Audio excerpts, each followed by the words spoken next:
9, 10 years old, there was a time where I was sitting in Coach Jim Beckler's office. I was sitting in his chair, I had my feet up on his desk, and he walked in and said, "How you doing, Jim?" I said, "I'm doing great, Bo. How you doing?" He said, "What are you doing?" I said, "I'm sitting in your chair, Coach." I couldn't think of anything better to say, but yeah, there's just been times in my life where I've thought about it, dreamed about it, and now it's time to live it. Yeah, I mean, pretty much. I mean, thought about being a coach at Michigan. My dad coached at Michigan. I mean, that was something that I really looked up to and wanted to emulate from the time I was a youngster. So. All the way to the left here, Matt Shepard. Hey Jim, there was a belief that this could have been a possibility earlier in your career. Why is now the right time for you and Michigan with this fit?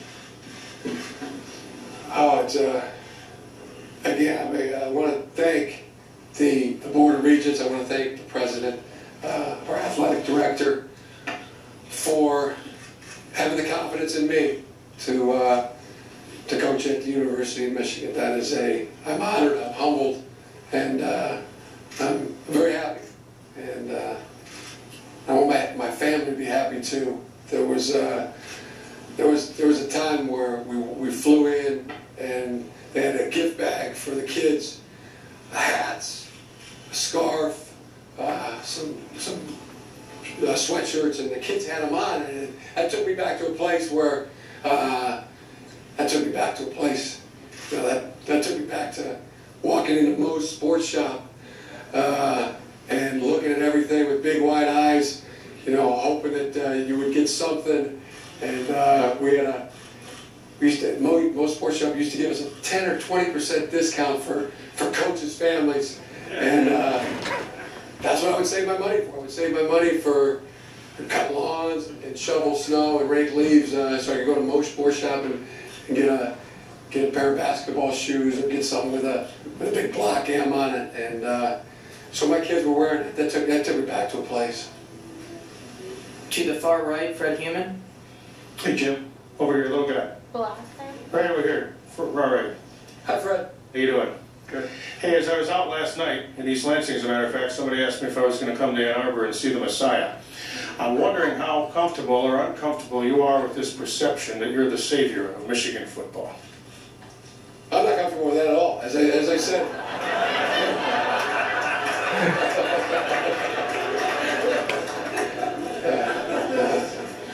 As I said, this is I'm standing on a foundation that has been built for over 100 years by some great men, and I feel like I'm standing on their shoulders, and I want to do a good job. Want to be good. Want to win. Want to win at practice. We want to win on the practice field. We want to win in the classroom. We want to win in the community. We want to win on fall Saturday afternoons, and we'll have great expectations for that.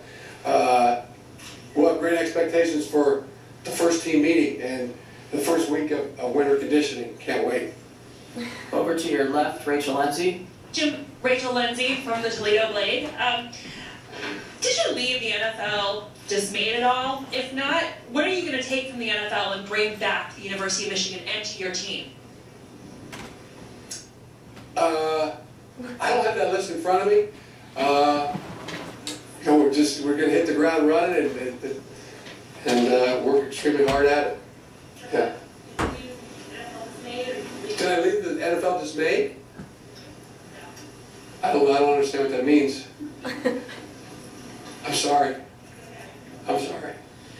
In the middle, Ryan Armani. Jim Armani, Fox 2, Detroit Sports 105.1.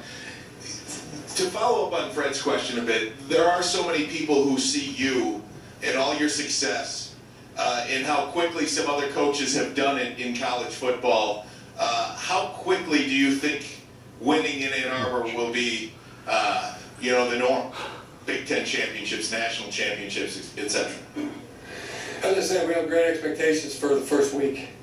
Really great expectations for the first day of practice, the first team meeting, and don't have a guarantee for you if that's what you're looking for, or a prediction. In the middle on the right, Nick Baumgartner. Hey Jim, we're right here, and Nick Montgomery, I'm live. Financially, you're going to be paid the same as you were in San Francisco. You could have gotten more money in the NFL. Was it important to you? I mean, what's the reasoning behind all that? So some people have asked me that. I don't have that list. I didn't make a pros and cons list. I really made a decision that from the heart, which I thought was best for myself and our family, and very excited about it. Very challenged by it. On the left, John Gordon. Yeah. Coach, right here, John Gordon with the Wolverine. If the man who coached you here was able to be standing here today, what do you think he'd say to you? That's a great question. Steve Kornacki already asked me that question, and what I told him was, I feel like he is here. You know, I feel like when I'm standing next to Lloyd Carr and Gary Mulder and my dad and Jerry Hanlon and John Falk, John Gindia. That to me, that's the same people. That's the same feeling. And they said they were happy to have me here, and also that they would be willing to do anything to help, which I will be taking you up on, Lloyd. I will be taking you up on, Mo. Appreciate that. On the aisle to the right. Coach Evan Caputo of the D-Zone. Right here. Hello. Okay. Hi. Nice to meet you. My question is, how will you be able to sell this program? Really? Was that young Michigan Daily reporter that was at the airport last night? No, that was not me. Where's that? Where's that young man? That was you. Heck of a job. What's your name? I'll have him stand up there. This guy. That's a go-getter right there. That's a go-getter. Good job. Sorry about that. My question is, how are you going to be able to sell the program that's been down in the dumps the last couple of years to future players that you're going out to meet? Michigan's always been great. There is it's always been great. I always believe in it. What's the best thing you could possibly, in terms of selling something? You're selling something that you believe in your core. You know, to everything you know, and like you know your name. I know Michigan football and believe in Michigan football, and that will not be a hard job. All the way in the back, Jennifer Hammond. Last row back here. I just want to say, actually, I interviewed your dad at Western Michigan. He was the very first interview I ever did when I worked at the Sports Information Department there. So this is exciting to have another Harbaugh interview. I work at Fox 2 in Detroit, and I'm curious to know, with the way that Michigan's been roughed up against the rivals over the past years, if you have any guarantees or perhaps anything about Ohio State and Michigan State that you can lend here today to the fan base? They're outstanding programs. No, I make no guarantees. I made a guarantee a long time ago, and I've learned from that. I've grown. I understand that you don't make guarantees. On the aisle, Angelique. Angelique Shingelis from the Detroit News. Hi, Angelique. Hi. When did Jim Hackett first approach you, and when did he offer you the job, and how quickly did you accept? How quickly was this this deal made? Pretty quick. It was a very quick process. Can you say when he first contacted you? And I don't remember the exact day. It was in the last couple weeks. Weeks. When did you accept? Yesterday.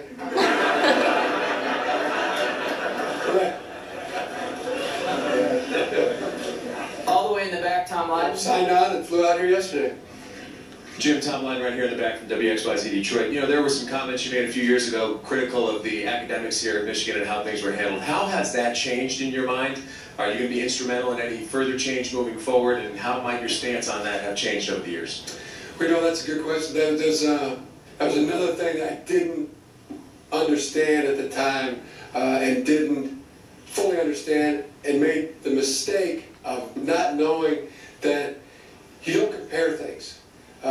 You don't compare, and especially you don't compare great to great. And that's what I did, and that was a mistake. I've since learned that you don't compare. You can compare one thing to another, or one person to another, or two great institutions compared to each other, because somebody always gets diminished when you do that. So that's another lesson I have learned, since 8 years ago. On the aisle to the left, Matt Pargoff. Matt Pargoff, Amazing Blue News. Jim, where are you at as far as finding assistant coaches, and what sort of criteria are you looking for in that? The best, and we're in the process right now, and can't tell you that it's going to move fast or slow, but hopefully move right, and that's what we'll strive for. Try to cut twice, or measure twice and cut once. On the aisle here, Bob Wanowski. Jim, right here. Bob Wanowski, Detroit News, how are you? Good. You obviously have a history of quote-unquote turnaround projects, San Diego, Stanford, San Francisco. Looks like a turnaround situation here. How do you attack that? And you've done it in the past, obviously, experience-wise. What do you think you need to attack most quickly here to get Michigan turned around? Like any team, and I'm not agreeing that it's a turnaround. I mean, this is Michigan. There's no turnarounds in Michigan. This is greatness. Long tradition of it. But the important thing is the relationships as a team. Getting to know our players, them getting to know us as coaches, and ultimately that's what a team is. It's a group of relationships that is focused on achieving a goal together. And that's the most important thing that I truly believe. Can I ask a quick follow-up? Just from a distance, how much did it pain you to watch Michigan's struggles the last 6-7 years? And I saw some. I didn't see the struggles you're talking about. We're going to the back on the right, Dennis Fithian. Jim, back here. You don't want to make any guarantees about Michigan State or Ohio State, but can you talk about how you'll approach it? I mean, you've played in some great rivalry games. I mean, you were coaching in the pros against the Seahawks. Just what are you going to tell your guys about how to approach those games and the intensity that they have to have? First, understanding what their intent is. What our team's intent is going to be, and you got to be willing to work for that. You got to be willing to earn that, and that's why I'm so excited for the first week of winter conditioning, to get that started. Let's find out exactly what our intent is, All the way in the back left, Bernie Smilovitz. Jim, I'm just curious, your emotions flying here, your emotions walking in here, knowing you were going to be the head football coach at the University of Michigan last night and today. As I said, very excited, very challenged. Nothing more than that? Any...